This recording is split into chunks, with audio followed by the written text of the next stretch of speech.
10월 24일 주일 새벽 기도를 시작하겠습니다. 찬송가 214장 3절 4절입니다.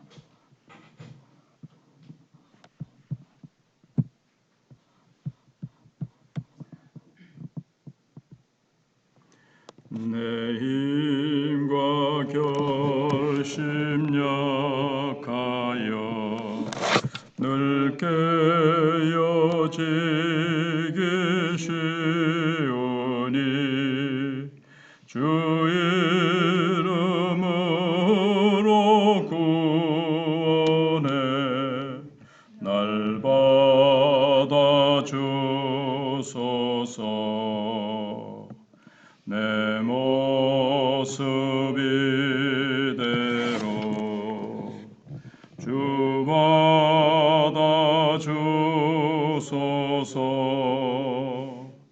날 위해 돌아가신 주 날 받아주소서. 내 주님 서신 발 앞에 나 꿇어 엎드렸으니 그 크신 역사 이루게 날 받아주소서.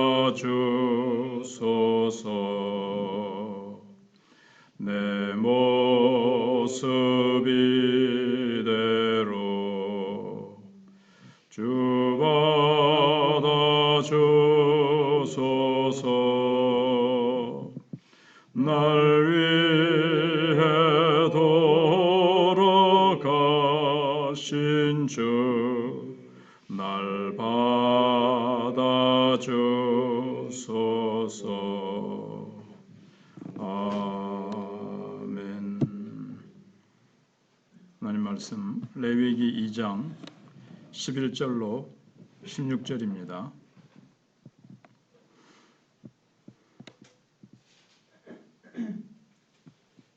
너희가 여호와께 드리는 모든 소제물에는 누룩을 넣지 말지니 너희가 누룩이나 꿀을 여호와께 화제로 드려 사르지 못할지니라. 처음 익은 것으로는 그것을 여호와께 드릴지나 향기로운 냄새를 위하여는 제단에 올리지 말지며 내 모든 소제물에 소금을 치라. 내 하나님의 언약의 소금을 내 소제에 빼지 못할지니 내 모든 예물에 소금을 드릴지니라. 너는 첫 이삭의 소제를 여호와께 드리거든 첫 이삭을 볶아 찌은 것으로 내 소제를 삶되 그 위에 기름을 붓고 그 위에 유향을 더할지니 이는 소제니라. 제사장은 찌은 곡식과 기름을 모든 유향과 함께 기념물로 불사를 찌니 이는 여호와께 드리는 화제니라. 아멘. 이 본문에는 소제를 드리면서 주의해야 될 사항을 말씀하고 있습니다. 사실 이 내용은 앞에서도 나왔던 내용인데 하나님께서 반드시 지켜야 될 것이기 때문에 다시 한번 강조해서 말씀하셨습니다. 가장 중요한 게 소제에는 누룩을 넣어서는 안 된다는 겁니다. 그래서 11절에 너희가 여호와께 드리는 소제물에는 모든 누룩을 넣지 말지니, 그래서 누룩이나 꿀을 넣지 못하게 하셨습니다.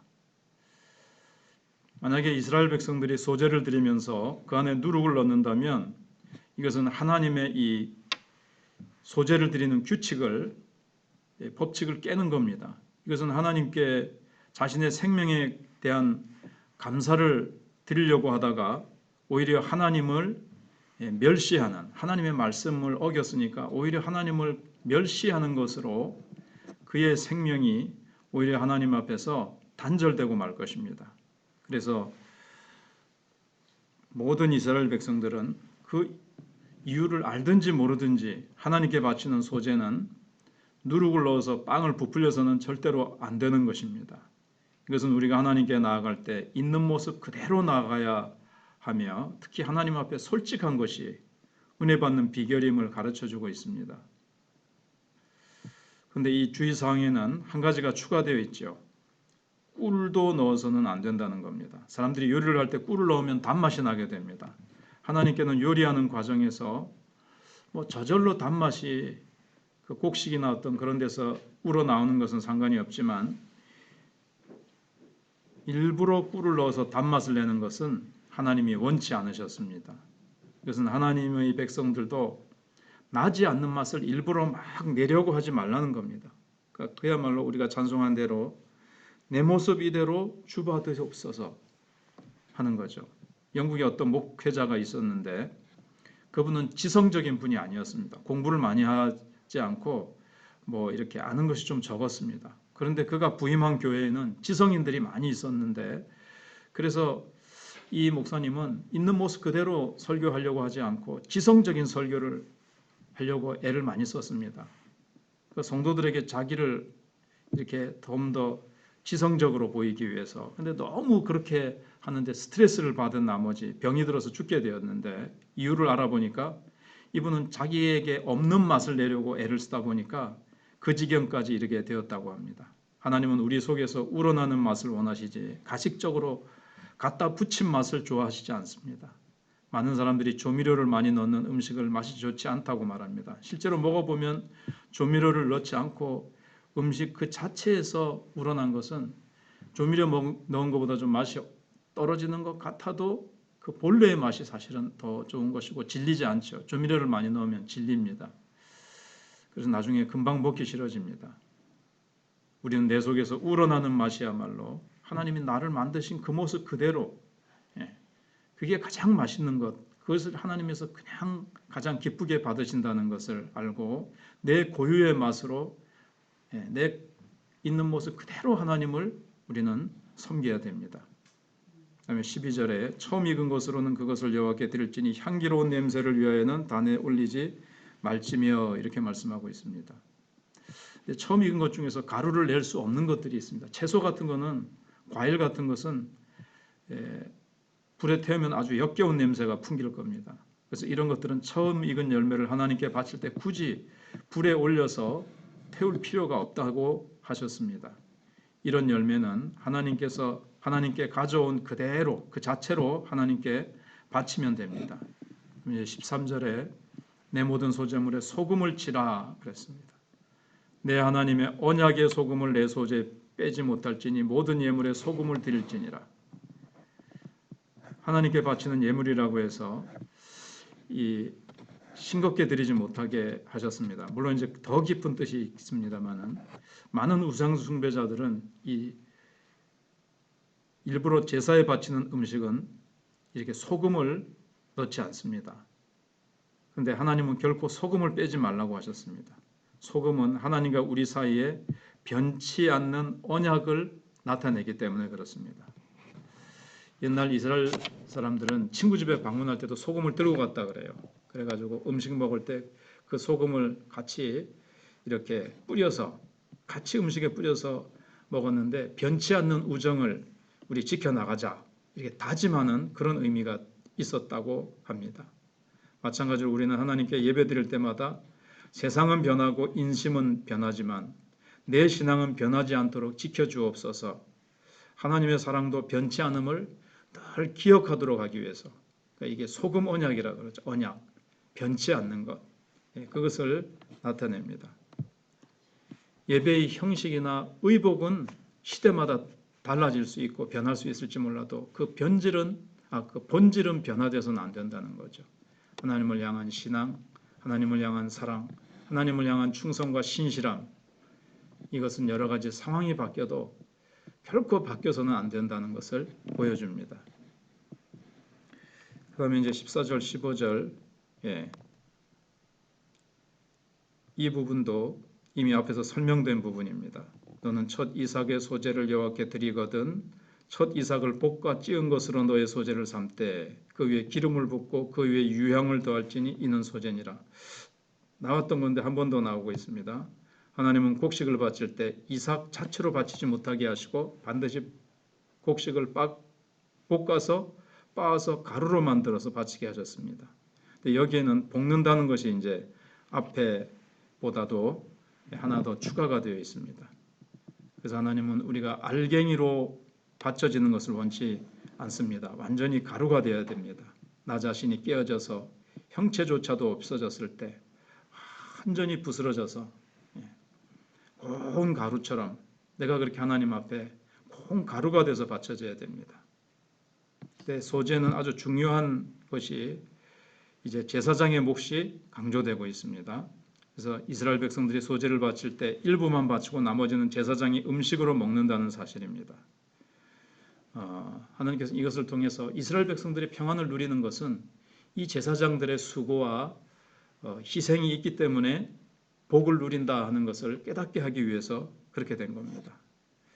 예를 들어서 우리가 밤에 편하게 자는 것도 누군가의 희생과 누군가의 수고가 있기 때문이죠. 경찰관이나 군인이나 이런 사람들, 아파트 관리인 등 다 수고하기 때문에 우리가 평안히 살 수 있는 것입니다. 그런데 이스라엘 백성들에게 있어서는 평안의 핵심이 하나님 앞에서 이 짐승을 잡아서 태우는 이 번제를 드리는 사람이 있기 때문에 이스라엘 백성들은 평안하다는 것을 늘 기억하라는 겁니다.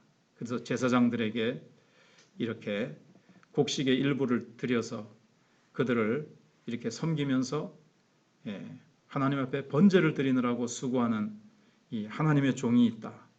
그래서 우리가 재난을 당하지 않고 하나님이 이스라엘 백성들을 보호하시고 지켜주신다는 것을 또 이스라엘 백성들을 위해서 기도해 주는 이 사람들이 있기 때문이라는 것을 늘 기억하라는 것입니다.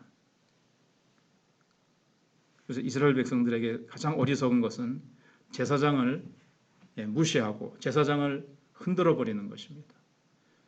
사실 우리나라가 이렇게 평안하고 위기를 겪지 않는 것은 대한민국, 우리나라에 교회가 있기 때문에 교회에 있는 모든 성도들이 기도하기 때문에 중국과 일본과 북한은 그렇게 물난리를 겪어도 그런데 우리는 참 좀 가볍게 지나간다는 느낌이 있잖아요. 태풍도 많이 이렇게 오려고 하다가도 살짝 스치고 지나가고 이게 다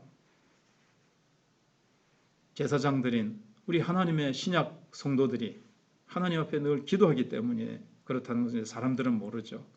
그래도 우리는 하나님 앞에서 이 제사장적인 기도를 우리가 늘 드려야 되겠고 이 교회를 근데 이걸 모르고 자꾸 교회를 없애려고 그러고 교회를 핍박해서 교회를 축소시키고 없애려고 하는 이 어리석은 사람들. 근데 이스라엘 백성들은 바로 이 기도의 빚을 지고 있다는 것을 늘 하나님이 기도로 기억하도록 하기 위해서 제사장들에게 이렇게 음식의 일부를 이렇게 드리도록 했습니다.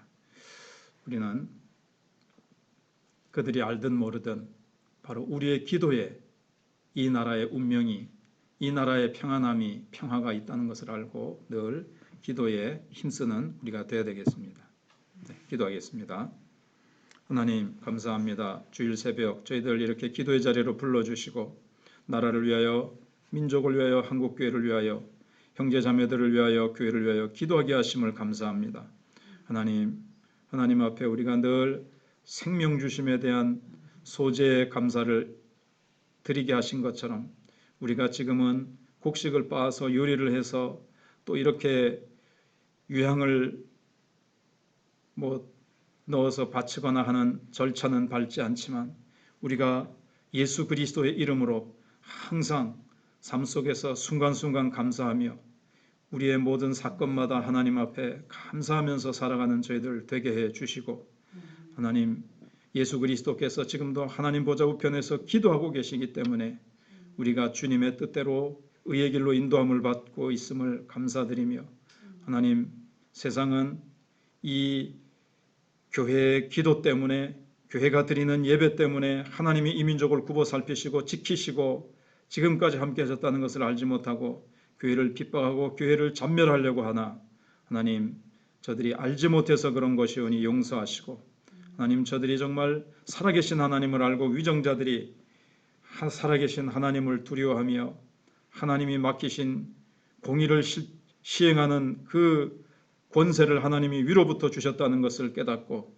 그들이 공의를 시행할 수 있게 해 주시옵소서. 오늘도 귀한 주일 사랑하는 성도들 소수지만 함께 나와서 하나님 앞에 예배드리게 하시고 하나님께 영광을 돌리게 하시고 은혜 받게 해 주옵소서. 가정에서 온라인으로 예배드리는 자들에게도 하나님께서 은혜를 베풀어 주시고 그들도 여러 가지 어려운 조건이 있겠지만 담대히 하나님 앞에 한 사람 한 사람씩 나와서 예배를 회복하고 신앙을 회복하고 하나님의 깊은 음성을 듣고 그들의 영이 회복되는 역사가 있게 해 주시기를 원합니다. 다음 세대를 기억하시고 우리 환우들을 기억해 주시옵소서. 오늘 하루를 주님께 온전히 맡겨드리옵고 예수님 이름으로 기도하옵나이다. 아멘. 기도하시다가 돌아가시기 바랍니다.